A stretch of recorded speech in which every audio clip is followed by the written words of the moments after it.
is one thing, but also it's important to look at, you know, it in the context of the development agenda that we have for the nation, the access to basic services like health, like education.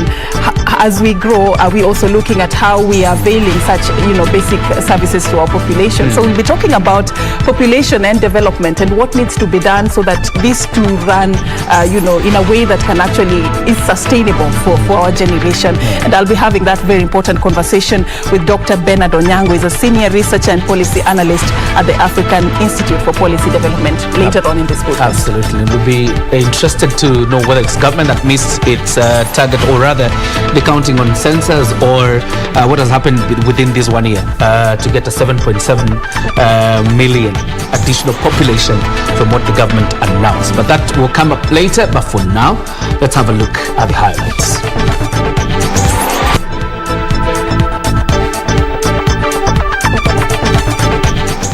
Tragic birthday party. 1 person dead and 9 others hospitalized in Nyahururu County. Tips to stay afloat. Deputy President William Ruto advises National Super Alliance core principals to put house in order. And in the second and last part of our special feature on female genital mutilation, we highlight the double tragedy faced by women and girls in Baringo County.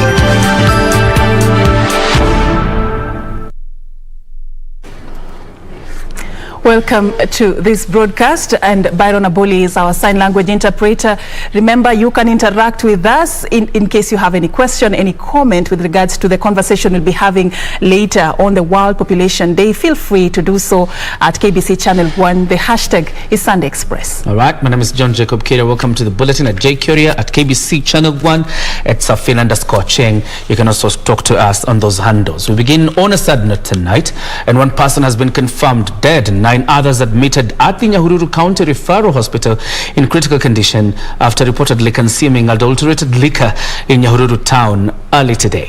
Laikipia County Health Chief Officer Dr. Donald Mogoi said the 9 were brought to the facility on Sunday morning by police officers after they developed vomiting and stomachache complications. A birthday party at a pub in Nyahururu town turned tragic on Sunday morning after 1 died and 9 others left in critical condition after they consumed adulterated liquor. Spotted lying beside the road in various parts of the town, the victims, who had developed vomiting and stomachache complications, were rushed to Nyahururu County Referral Hospital. Not definitively say how much they took. We can only speculate that some of them are taken much higher amounts as compared to the others, depending on their presentations. Those in critical condition were treated and discharged, but medics are calling on individuals who may have consumed the suspected adulterated alcohol to visit the hospital immediately for testing. According to the police, they were not all from the same area, and some of them were brought at different intervals, having been found in different places. We urge you to come to the hospital because we are not sure of your safety, and we do not want to lose anybody else. And thirdly, coming to the hospital does not mean that you are coming to be arrested. Nyahururu Sub-County Police Commander Mary Kiema said investigations have been launched. Ben Chumba, Sunday Express. And now let's get into some politics. And Deputy President William Ruto has asked the National Super Alliance NASA leaders to sort out their issues without involving the president.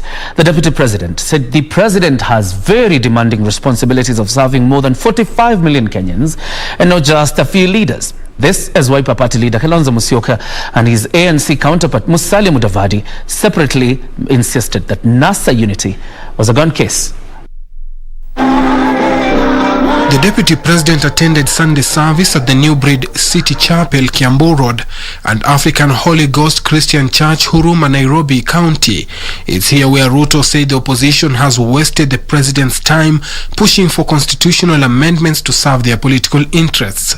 Watu 5-6 wanamsumbua rais ati tubadilishe katiba kwa sababu ya tamaa yao ya kutafuta vyeo. Said opposition leaders have given the president a difficult task of uniting them instead of allowing him to focus on his national duties. Ati sisi utupange kama watu ya NASA. Sasa rais anasumbuka na hiyo watu kujaribu na hawaelewani, kila mtu wako na tamaa, huyu wako na tamaa. Huyu mwingine anasema sijui wako na risasi ngapi. Ule mwingine anasema hawezi kufanya kazi na huyu mwingine. Na tunataka tuambie NASA na upinzani wawachane na rais wetu afanyie kazi wa Kenya. Kazi ya kuunganisha NASA ama upinzani wao wafanye. Sisi tumejipanga na tuko na candidate wetu. This as leaders allied to Amani National Congress party leader Musalia Mudavadi called for a NASA walkout, saying the alliance has outlived its purpose. There was a time for NASA na mkanasa na NASA yenyewe imenaswa na waliyekuwa captain mkuu akanaswa. Ile ndoa ya NASA, tafadhali Apostle tuombe party leader wetu wasirudi huko. Let him focus for the future. Meanwhile, Wiper Democratic Movement leader Kalonzo Musyoka has downplayed insinuations that if leaders do not unite, they will perish politically. Yani, huwezi kuungana for fear of perishing. That is negative. Yani munaungana kwa sababu mnaogopa kuangamia. Tunaungana because of the positive vibes. Suleiman Yeri, Sunday Express. Still staying on that political note, Kiambaa by-election campaigns entered its home stretch on Sunday, with the leading contenders putting their best foot forward to capture the seat in the July 15th mini-poll. This as Jubilee Party accused the UDA party of allegedly using violence in their campaigns. Elsewhere, National Assembly Speaker Justin Muturi has dismissed claims that he is a project of President Uhuru Kenyatta in his quest for the top seat. Timothy Kipnusu brings us this political cocktail. Tension reigned Banana Hill Township following a dispute over the use of Karuri Primary School grounds by Jubilee and UDA parties. Anti-police officers cordoned off the grounds, thereby averting ugly incidents which had slowly started boiling. The bone of contention was which party between Jubilee and UDA had booked the grounds for their campaigns ahead of the Thursday parliamentary mini-poll. Tulisema ya kwamba hatutakuwa na vita katika Kiambaa, na tukasema kampeni zetu zitakuwa za amani. Let those who are taking laws into their hands be apprehended. Alisema kama kuna mtu anakuja kuingilia ndio wafuruge wananchi, afadhali tuondoke, twende tukamiti Wajiku amejaa Kiambaa yote. However, Kiambu County Commander Ali Nuno solved the standby by barring both from using the grounds. We decided that we cannot have a state of anarchy and lawlessness in Kiambaa. Both events stand cancelled. Elsewhere, National Assembly Speaker has dismissed claim that he is a project of President Uhuru Kenyatta. Speaking after attending a church service at ACK Kanyombora in Mbeere North, Muturi said his ambition to lead the highest office in the land is unstoppable. If I was to coalesce with anybody, it has to be on the basis first and foremost on agreement on certain fundamental areas like integrity and the desire of those leaders and all parties to uphold the values espoused in our constitution on Timothy Kipnusu for Sunday Express. Now let's move this forward. Still in politics, political leaders drawn from different factions have called for unity as the country gears up to the electioneering period. Speaking during a church fundraising function at Chondoni in Kitui West, Kitui County, the leaders led by Baringo Senator Gideon Moi emphasized on the need for political decency during campaigns. On Sunday afternoon at Chundoni in Kitui West, political leaders led by the Kitui County Senator Eno Kwambua gathered for a church service and later fundraiser. The leaders making a clarion call for Kenyans to be wary of politicians propagating divisions and hate among the population. Usikubali kanisa tafadhali kutumiwa vibaya na wanasiasa. Ninaomba tafadhali. Sababu ya handshake niko na marafiki. senators tunajuana na tunajua vile tunataka kupeleka hii nchi, kwa hivyo ni kazi mzuri. We have a people to care about. We have leaders in this country wakipata uongozi leo,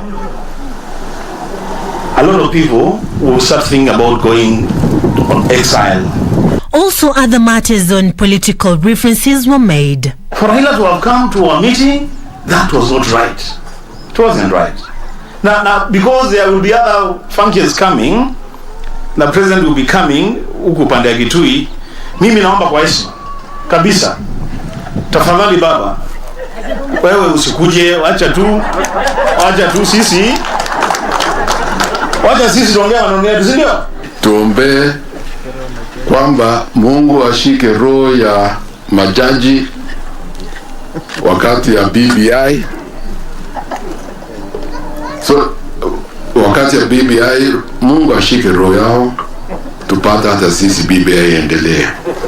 KFCB boss Ezekiel Mutua calling on all institutions as well as parents to ensure good morals are instilled in children. Na kwamba sio lazima talanta iwe chafu ama muziki iwe chafu ama comedy iwe chafu ndio iweze kufurahisha. Corona iko na tujizuie kwa kujidunga, kama dawa iko karibu tuweke vaccination. Other leaders present included ICT CS Joe Musheru, PS Esther Koimet, and Kenya Broadcasting Corporation Managing Director Naim Bilal. Well, as we get into the electioneering period, leaders who gathered here at the Chundoni Church continue to urge Kenyans not to be swayed by any nuances that may lead to the division of the country. Serfine Robi reporting for Sunday Express from Chundoni, Kitui West constituency.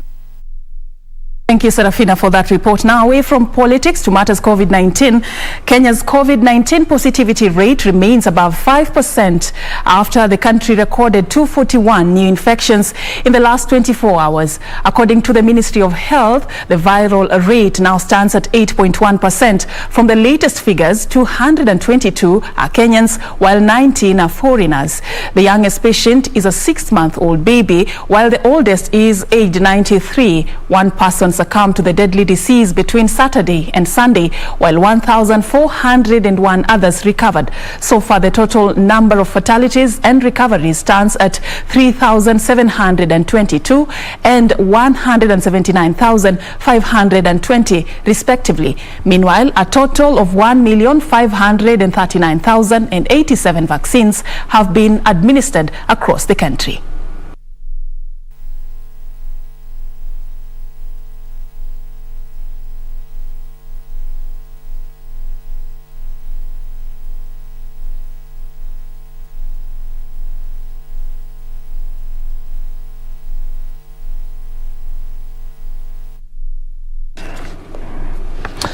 And now with the advent of COVID-19, a lot of Kenyans, just as is the case with the rest of the world, have had their livelihoods affected. But what about persons with disability?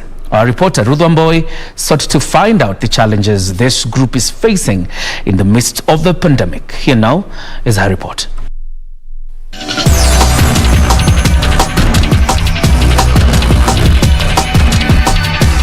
The coronavirus pandemic has affected everyone around the globe. But have you ever sat down and asked yourself how tough it has been to the disabled persons? Due to his hearing impairment condition, Richard Mutahi, a father of 3, says his wife and children had to learn sign language to communicate with him. He narrates how the advent of coronavirus affected his life. Those who are retained are those who are strong and at least could be able to walk. The old and the weak, those with some conditions, had to go away. He decries what he calls a lack of adequate government support to mitigate the impact of COVID-19 on those with various disabilities. Individually, you must have something for you to grow. Because of hunger, house rent, no, those they can't. In Outer Ring Estate in Nairobi County, we meet Daniel Ogutu, who is visually impaired. I lost my sight at the age of 13 because of this nurse who was a trainee and mistakenly applied wrong chemical to my eye.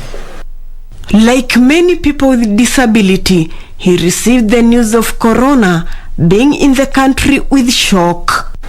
Less has been done. We've been left to fight it alone.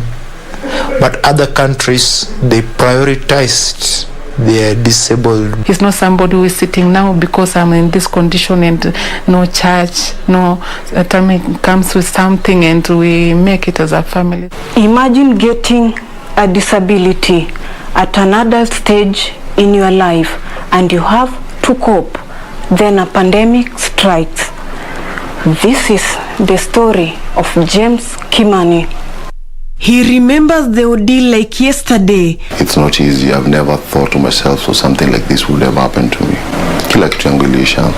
This ushered in a totally new way of life. Now I had to go back to my mom's place. And she accepted me because kama mzazi hawezi tupa tu ngambe nao. Nikamwambia sasa mimi ni wako na Mungu peke yake nao. It has been hard during corona times. Kupata chakula, kulipa rent. Unajua huwezi shinda umesumbua tena family, friends. I drive to Matasiangong, Kajiado County to meet Tracy Karanja. She has multiple disabilities. Nilimzaa akiwa tu na ulemavu ambapo nilijua ulemavu wa kutoona. Ndio niliona ukiwa ulemavu wa kwanza. Tracy has not been able to attend any special school. Ukienda kwa blind Thika walisema wanachukua blind peke yao. Ukienda kwingine wanasema wanachukua moja kama ni deaf and only. So sikupata shule ya kumpeleka. Life took yet another negative turn as she lost her job. What has the leadership and the National Council for Persons with Disability done so far to avert the situation? There is bursaries specifically for persons with disability in National Council for Persons with Disability, again in the National Government Affirmative Action Fund. We use radio messages, TV messages to tell persons with disabilities on how to fight the pandemic. The future is not so gloomy, says Bernard Shira of Amref. Let us put long-term programs to build capacity for local production that can benefit all citizens. The cases I've highlighted are just a fraction in the ocean of the number of people with disability and are going through tremendous hardships in this era of the pandemic. Reporting for Sunday Express, I'm Ruth Wamboi.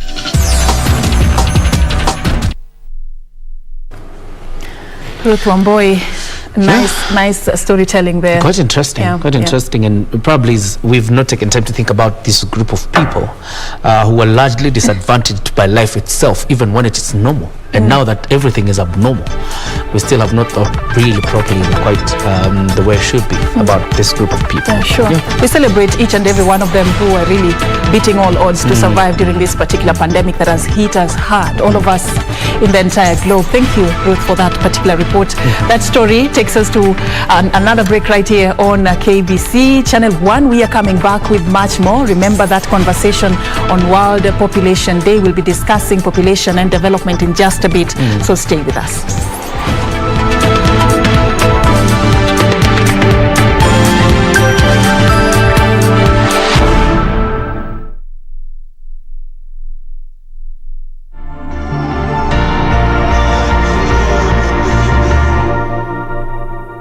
My name is Mohamud Ahmed Mohamud, the CEO of Kenya Deposit Insurance Corporation, the successor of DPF, that's Deposit Protection Fund Board, which was established in 1986 following massive bank failures at that time, that the government thought it prudent to start a deposit insurance to protect the interests of the depositors.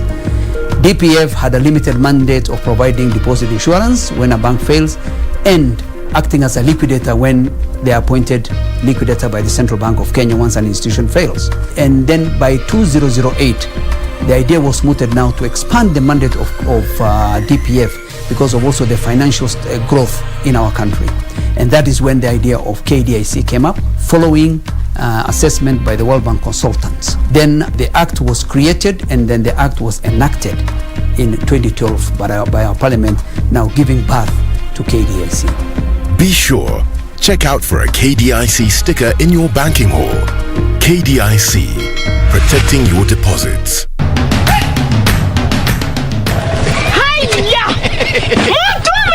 Ala! Nissan Serena ndio hii. Na unaweza kuwa wewe ndio tunapikia simu. Kodi ya Nissan Serena ni NS. Alafu kisha kwenye amount ni 50 bob. Hii Nissan Serena tunakupatia na shilingi 50. Kujiunga na QuickBid ni rahisi. Enda kwenye M-Pesa, bonyeza paybill kisha weka business number 4032353. Kwenye account weka kodi ya bidhaa unayotaka na bidi yako ya chini zaidi. Kwa mfano TV 16. Kisha weka shilingi 20 tu kama idadi yako. Weka bidi yako pia kwenye www.quickbid.co.ke. Kumbuka, bidi ya chini zaidi ya kipekee ndio hununua. QuickBid, bidhaa bora kwa bei ya chini.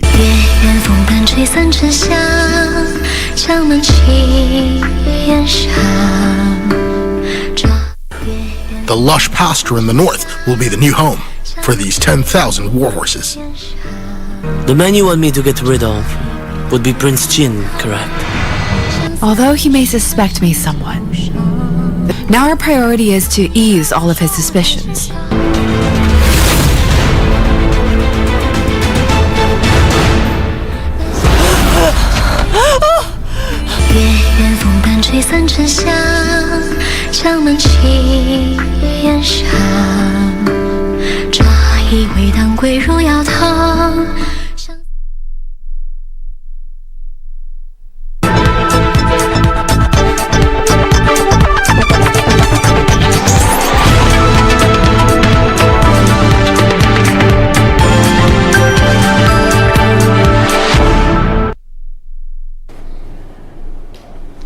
Welcome back. You're watching Sunday Express. Before we head out to Serfine Achieng for that very important interview, the World Population Day was observed today, July 11th, under the theme Rights and Choices are the answer. Whether baby boom or bust, the solution to shifting fertility rates lies in prioritizing all people's reproductive health and rights.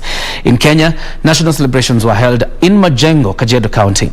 According to data from the United Nations, Kenya has an estimated population of 55 million, an increase of about 7.5 million from the last census conducted in 2019 by the Kenya National Bureau of Statistics. The world is currently inhabited by 7.7 billion people, and the UN projects the number will rise to 9.7 billion in 2050. World Population Day is marked annually to focus attention on the urgency and importance of population issues. To better understand this year's theme, rights and choices are the answer, I spent the day in Kinyago slums in Nairobi County with this young couple, David and Anne. By the age of 20 and 19 respectively, they were already parents. Pia mimi sikuwa nafurahi vile kwa sababu nilikasirisha mamangu. Kwa shock kwanza una take some time ufikirie like itakuaje. They attribute Kenya's rapid population growth to idleness and parents neglecting their roles. Za blame wale tulikuwa karibu nao kwa wako ni advice kuna kuanga hivi na hivi na hivi. Ile kitu inafanya population rate ina grow sana. Let's say ni most of the youth kukua unemployed.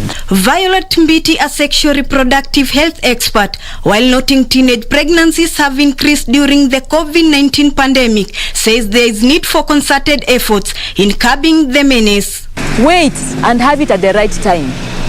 Right now they are teenagers, they are not yet ready. Even mentally they are not yet ready. Even matters reproductive health, they are not yet ready. Mbiti's sentiments were expressed by population and development stakeholders in Kajiado County during the national celebrations to mark the day. Child labor and child marriage. And of course, this is also including issues around teenage pregnancy. Itakumbukwa masuala ya afya ya uzazi ni masuala ambayo yako karibu sana na maisha ya vijana. For the world to meet Vision 2030 Sustainable Development Goals, the youth need to make wise reproductive health choices. Reporting for Sunday Express, I'm Ruth Wamboi. To our interview segment, let's crack the numbers, the figures and the facts. Over to you, Serfine. All right, that is exactly what we want to do right here, Kioria. And for you who is watching us tonight, it is an important discussion for you because this is going to inform how we are going to better manage our population and also benefit from some of the developmental issues that we are putting in place as a country. So do join us and continue interacting with us at KBC Channel 1. Use the hashtag Sunday Express as we discuss population and development. And joining me to have this very important conversation, I'm having Dr. Bernard Onyango. He's a senior researcher and policy analyst at the African Institute for Policy Development. Thank you for creating time. Thank you, Serfine. All right, so we are marking the World Population Day today, and we've just watched the story there by Ruth Wamboi that has really, sort of set the pace for this conversation. I'd like to start this conversation from just looking at the theme and what inspired this particular theme this time around. It centers around rights and choices are the answer, whether baby boom or bust. The solution to shifting fertility rates lies in prioritizing all people's reproductive health and rights. Why is this important at this particular time? Yeah, I think what's important, thinking about this from the perspective of rights and choices, is that we think the world has, over the decades, really moved away from a point where at one point several decades ago people talked about population control, but the conversation has changed because there's a realization that people need to be given the opportunity to make choices, right? But you equip them, you equip them with the right information, you equip them with the right tools to be able to manage their own family planning choices. And so that's where this really focuses on. And also partly over the last year, during now more than a year actually, during this COVID-19 pandemic, we've seen challenges around reproductive health. For example, we know that there were disruptions in supply of family planning products, for example, but there are other factors that also affected reproductive health. And therefore it's really just this idea that whether it's about when thinking about population growth and thinking about family planning and reproductive health, what we need to do is not to dictate what people need to do, what individuals need to do, what families need to do, but rather give them the information and the other tools, whether it's a family planning products, services, so that they're able to actually manage their own, decisions around how many children they would like to have. I like how your response sort of empowers the person, sort of like gives them the power to be able to make these decisions and also to be able to, access some of these services, so that it's not a responsibility that is, placed at the top, but it's brought to the bottom level of the society. Let me just take you back to what you've alluded to concerning the COVID-19 and its impact on access to reproductive health services. I believe this is also forming a very big chunk of why this theme was coined.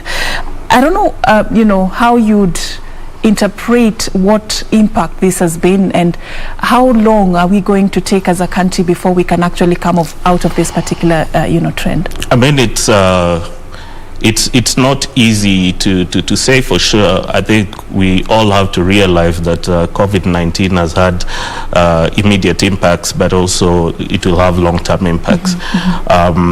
One of the things, for example, if you think about the more immediate impacts, initially when when we had lockdowns, like strict lockdown and all that, people obviously were going to find it a bit more difficult to get to services. But you can also look at it from the aspect of where our resources going. So COVID-19 was and has been the health emergency we've had for the last one plus year. And obviously we know that resources therefore have being directed So we all towards that. focused on COVID. So, I mean, this happens. This happens. Previously, we've seen this at some point. For example, in the late 90s and into the mid 2000s, because of HIV at that time being such a serious issue, it had an impact on the family planning program in Kenya, which had been going quite well in the 80s and say the early 90s. So these are realities that we have to grapple with. But you can also think about the other aspects. We know that schools were shut down for a very long period, and many people, well, we don't know the numbers yet exactly, but we know that there are definitely dropouts because of that long period of shutdown of schools. And so, for example, for the girls who dropped out, whether it's some in primary school or in secondary school, we know that by being out of school really expose them, for example, to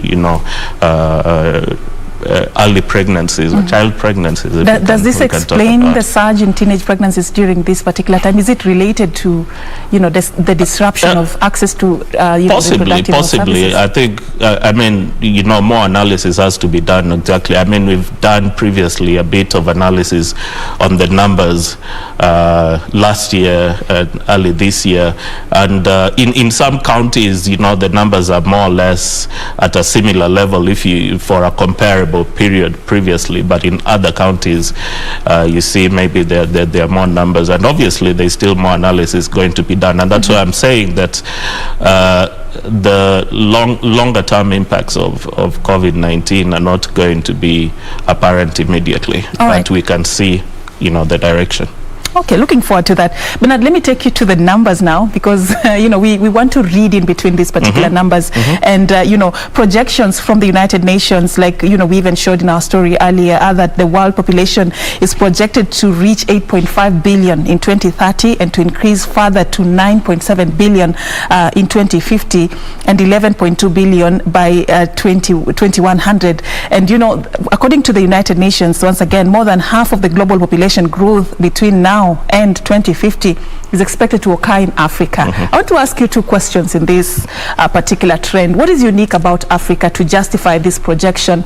And secondly, also tell me, if you look at this particular trend and how the UN is actually predicting, if it takes shape this way, is it sustainable?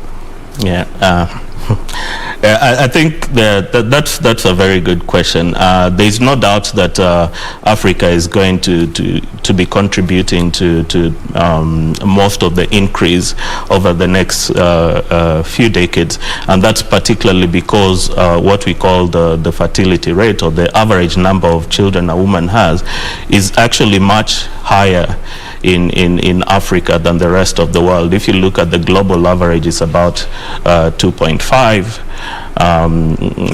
children per woman. In Africa, it's about 4.4. If you look at quite high. That's quite high. Kenya is just under 4, so it's really not there. There are quite a number of countries in Africa, sub-Saharan Africa, that have higher fertility rates than Kenya. Probably the unique region in sub-Saharan Africa is Southern Africa, which has much lower fertility. So that's really, the main driver. The fertility levels in Africa are still high. I think people, when we talk about is it sustainable, what is important is to really look at, be able to look at these numbers, and start thinking ahead. How do we plan for the future? I think we shouldn't just go out of hand and say, it's not sustainable, so we need to control, and that's where the rights and choices come. So really, one, we have to say yes, at the rate that which we are growing, it's very fast. Between now and 2050, most countries in Africa are going to have their populations double in size. Even if you look at Kenya, the last census, a population growth rate of 2.2, that shows that within the next 30 years, will almost double. We may not necessarily double. And I just wanted to come back to the numbers that were estimates from the UN. I think I just wanted to make a slight correction in terms of what the UN projects our current population as, which is about what you said, about 55 million. But our last census was at 4.7. About 47.6 million, something thereabouts. So I think we want to our figures at this point are a bit, I'd say, probably closer to what it is, and I don't think it's not that the population has increased by 7 million. High. Yeah. So when we look at the last 10 years, probably it's been increasing. The numbers have been increasing. Total population close to about 1 million a year, something like that. Yeah, and that's what we'll see. It will probably come down as fertility is coming down. So I guess between 2019 and now we are probably still hopefully so the under UN 50 projection million. of 55 million is not sinking for Yeah, you. I mean the UN does these projections. What they do is that they use the data from the national data. Right. So there'll be a correction in the UN data once they factor in our last census, Right. and they do make that correction over time. All right, I want us to marry these two now. As you've rightfully put it, that we could just double our population as we continue in the next few years. Are we also looking at how we are going to really provide the necessities of this particular population? How is population related to development? Why is it important? When just looking at the census itself, I think people we don't use it as well as we could have, because census really the population census should really be a planning tool. Definitely the ministry in charge of that, the planning department, they take those numbers very seriously, and those are some of the things they for example, you're able to project and say over the next 10 years this is how many kids we are going to have in secondary school, and therefore we need to start factoring in what we need to do for that. This is what also helps us think about our health needs. But I think that probably there is a limited group of people who are using this data, and thinking about Kenya now, really the county governments, for example, should really be able to understand what these numbers mean and how they, because we are implementing at county level. So currently you say we are not taking advantage of these numbers, we are not using them in our planning? No, we are using them. I mean, the government does use them. I'm just saying that probably we are not using them optimally, and especially at county level. And when you see, even in the media, for example, when we see the census numbers, it's always about which region has more voters. It's not just about voters, it's about thinking, because the importance about this population is that we need to know what we need to do in terms of human capital investments in education, in health, because you can have very many people, but if they are not educated, if they are not healthy, you're not optimizing, their talents, right? All right. I want us to move very quickly. We are running out of time for this conversation, and I'd just like to understand, if you look at how our population is scattered in terms of where is the wealth, in whose hands, in terms of which age group is able to generate something for the economy. Do you think we are balanced? Do you think it's healthy for us, looking at the ones that are below 15, the ones that are above, say, 35? Are we healthy in that regard? Yeah, so the population age structure is absolutely important to understand, and how it impacts on our development aspirations. So if you look at the last census again, actually 39% of that 47 million were under 15 years of age. 39%. 39%. Another 36% were under 35. So altogether, what we are saying is at that time you have 75% of your population under 35, and so already when you're thinking about investing, where do you need to invest most? But also when you're thinking about the dependency burden, those under 15 are definitely dependents, and I mean our aspiration is that people are going to school until probably around age 18 and even going to college. So even that group, many of them are still dependent. And then we know from we know that youth young age unemployment at the younger ages, under 35, is actually quite high. So even those, there are many Kenyans who are age 30 who are dependent on their parents, and so this is a huge strain on the economy. And what we should be doing is, one, make sure we are investing in that younger age group to have the adequate education and skills to be able to be productive. And then for those young adults, to make sure that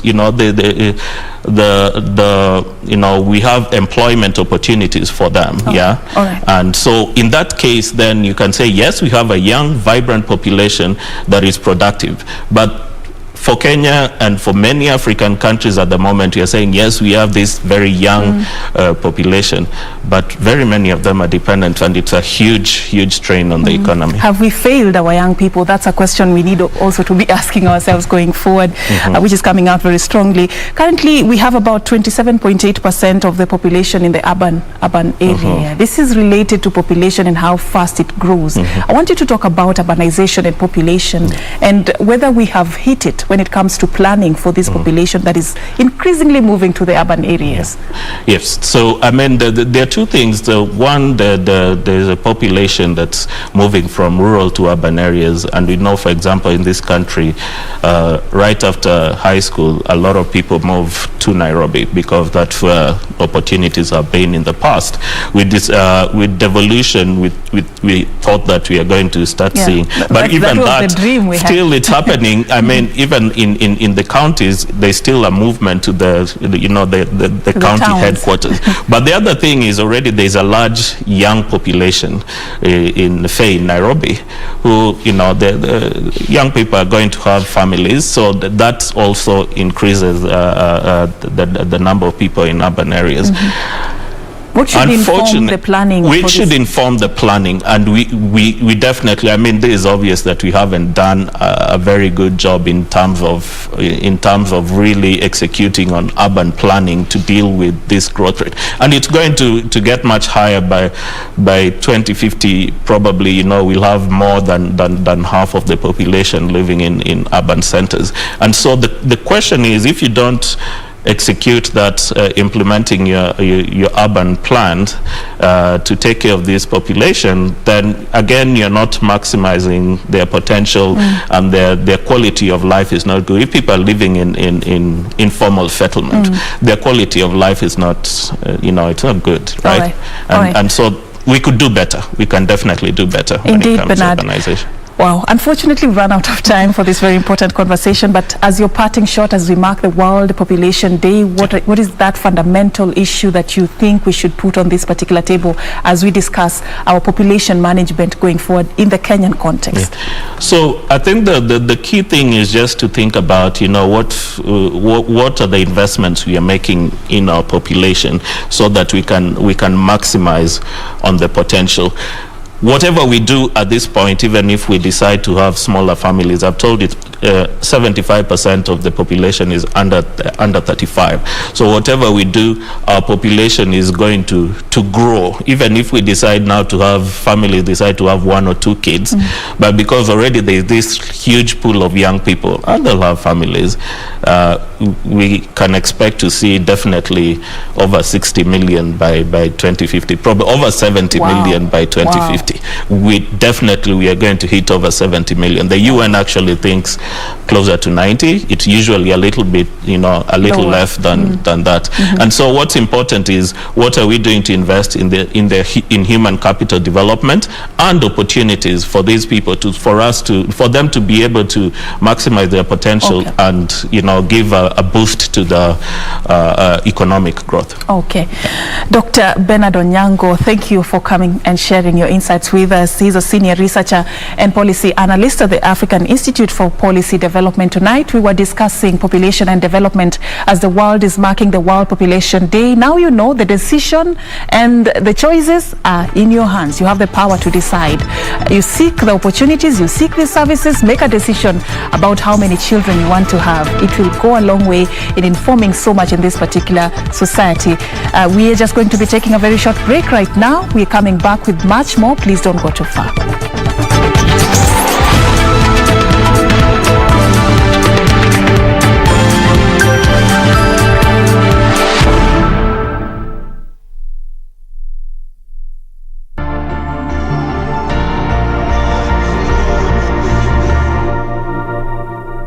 My name is Mohammed Ahmed Mohammed, the CEO of Kenya Deposit Insurance Corporation, the successor of DPF, that's Deposit Protection Fund Board, which was established in 1986 following massive bank failures at that time, that the government thought it prudent to start a deposit insurance to protect the interest of the depositors.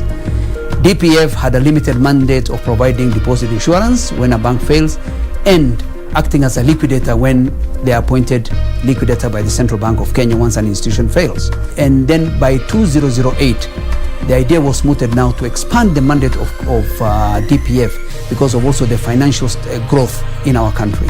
And that is when the idea of KDIC came up, following assessment by the World Bank consultants. Then the act was created, and then the act was enacted in 2012 by our parliament, now giving birth to KDIC. Be sure, check out for a KDIC sticker in your banking hall. KDIC, protecting your deposits. If you have been in contact with someone who is suspected or has tested positive for COVID-19, self-quarantine for 14 days and call 7194 for help. Self-quarantine restricts movement and the spread of the disease and protects your family, friends, and community from being infected.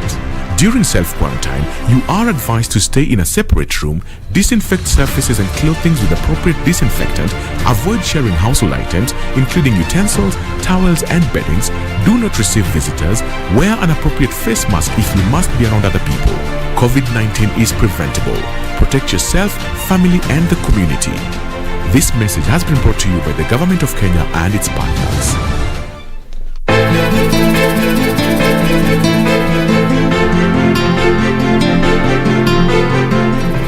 Nataka kwenda boarding school mimi. Hakuna kwenda boarding school. Does it include unblocking my card? Hii bangi yatoka wapi? Ufikiria nani mwingine anatusumbua siku hizi? Sasa toka. Toka baba umefanya. Mimi nafanya nini? Kwani wako ungekubali wewe? Baba niamini mimi najua baada ya hizi vutabaki.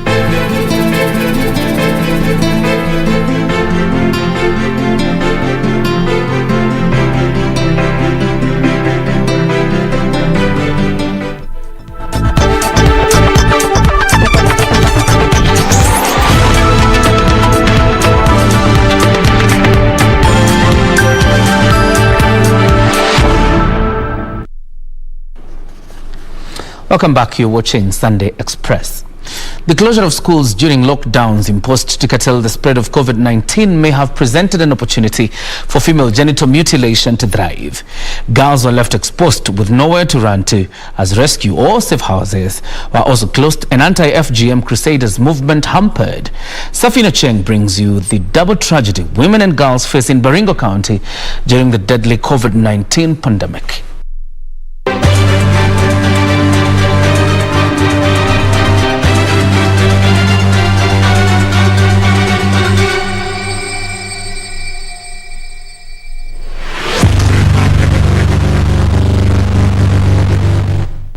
According to a recent report commissioned by President Uhuru Kenyatta to assess the impact of COVID-19 on adolescents, over 375,000 learners in primary and secondary schools were missing after schools reopened for physical learning after the long closure, with girls being the most affected.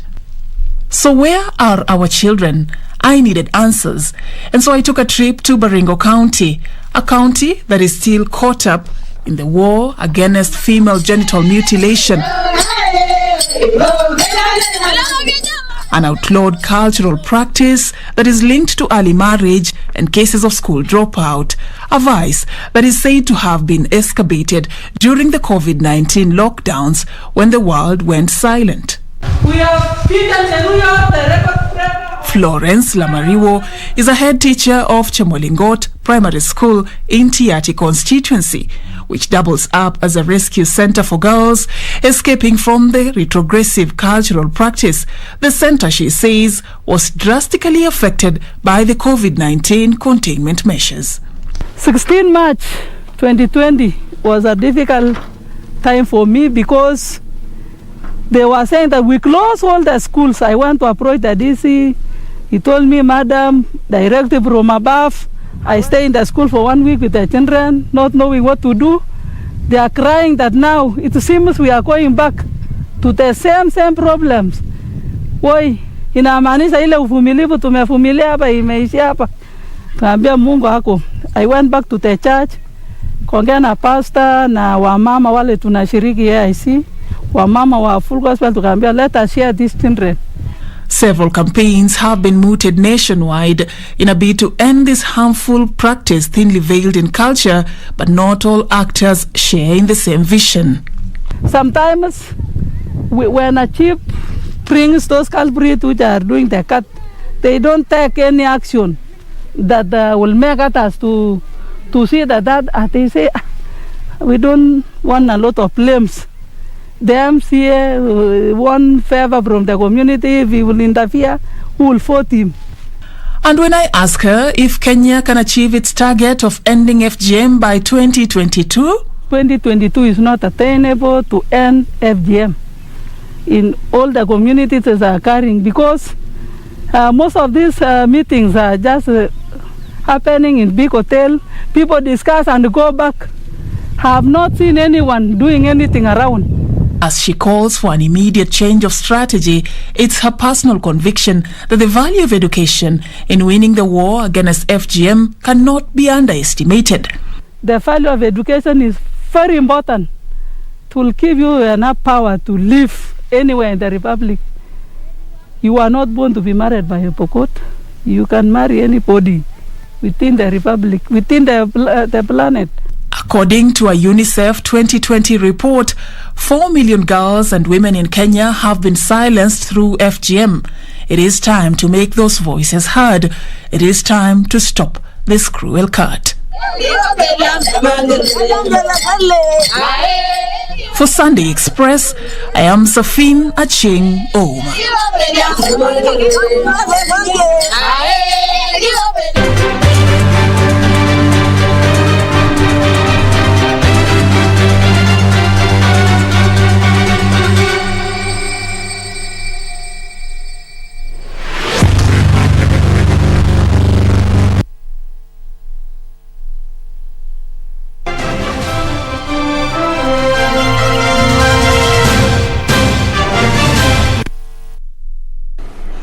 Let's do sports now. And as Kenyan teams continue to travel to Japan ahead of the Olympic Games, some other Kenyan athletes are continuing to prepare themselves adequately for the Tokyo 2020 Games set for the 23rd of July to the 8th of August. Faith Kipyegon and Timothy Cheruiyot were outstanding in their respective races of the Monaco Diamond League last evening. Kenyan teams to this year's Tokyo Olympic Games have started arriving in Japan, with the Malkia strikers arriving safely at Narita Airport. Malkia was the first Kenyan team to leave the country for Japan, with the rugby team leaving second, ahead of the games set for 23rd of July to 8th August. The teams will camp in Kurume for a few days before leaving for Tokyo. Meanwhile, Faith Kipyegon's pace could not be matched by 10,000 meters world record holder Serfine Hassan as she won the 1500 meters race at the Wanda Diamond League meeting in Monaco and set a new national record of 3 minutes 51.07 seconds. It's going to be just outside the world record, 3:51.07. Timothy Cheruiyot, who finished 4th at the national trials, was also at his very best in the men's race, winning in a new personal best time of 3 minutes 28.28 seconds. Stays clear, goes further clear, wins by 3 meters, 3:28.28. Hyvin Kieng led a 1-2 finish in the women's steeplechase, clocking 9 minutes 03.82 seconds, just edging compatriot Beatrice Chepkoech, who finished 1 second behind. Emmanuel Kipkirui finished second in the 800 meters with Ferguson Rotich 4th. Abraham Kibuot was also second in the 3,000 meters steeplechase. And Africa under 18 3,000 meter champion Zena Jemutai is keen to represent her country and bag a medal when she lines up for the World Under 20 Championship, scheduled for August 17th to 22nd in Nairobi. And now the Kenya National Under-20 rugby team, Chipu, are the 2021 Rugby Africa Under-20 Bethis Cup champions. Chipu retained the title they won in 2019 after a narrow 21-20 win over a resilient Madagascar side in light match played at Nyayo Stadium on Sunday. Maxwell Atera, Andrew Matoka and John Baraka each crossed the whitewash once, in addition to Matoka's 2 penalties to seal the win against Maki's 3 tries, 1 conversion and a penalty. Both Chipu and Madagascar headed into the match behind massive wins, with Kenya having thrashed Senegal 50-3 and the visitors seeing off Namibia 21-18. With the prayers and support of the Kenyan people and with your determination and commitment, we believe that we will find ourselves in the World Cup for the first time. Thank you very much. We wish you the best. You have our support, you have our prayers, you have our commitment. Do us and make us proud. Tusker FC missed a chance to open a 6-point gap at the top of the FKF Premier League table after playing to a 2-2 draw with second place Tusker, or rather with second place KCB. Tusker had to come from behind in the second half to keep the 4 points gap intact, having trailed to 2 Derek Otanga goals at halftime. Humphrey Mieno and Jackson Masharia leveled the score for the leaders. In the early kickoff encounter, Sofapaka were held to a barren draw by a much improved Bidco United. The 1 points and sees Sofapaka sit 10th on the table on 29 points, while Bidco are 12th, a point behind.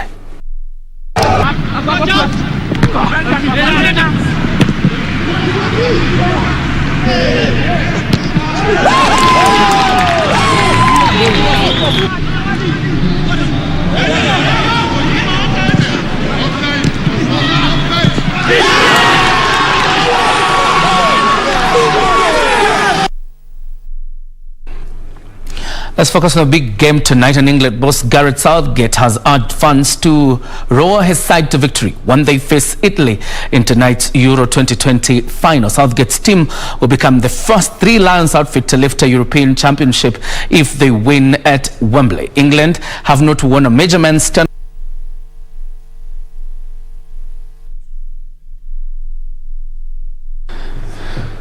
And finally, Novak Djokovic won his 6th Wimbledon title to equal Roger Federer and Rafael Nadal's record of 20 men's Grand Slam victories after fighting back to beat Italy's Matteo Berrettini.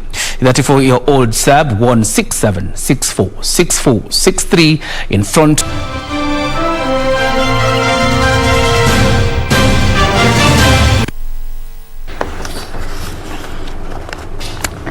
And after the sports, that's how we wrap it up. I beg your pardon. It's been such a pleasure bringing you the latest in Kenya and beyond tonight on Sunday Express. Thank you so much for creating time, and for those of you who took time to interact with us on social media.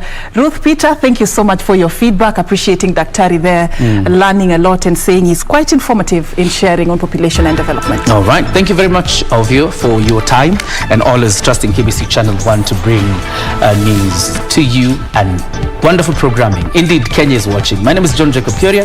Have yourself a good night.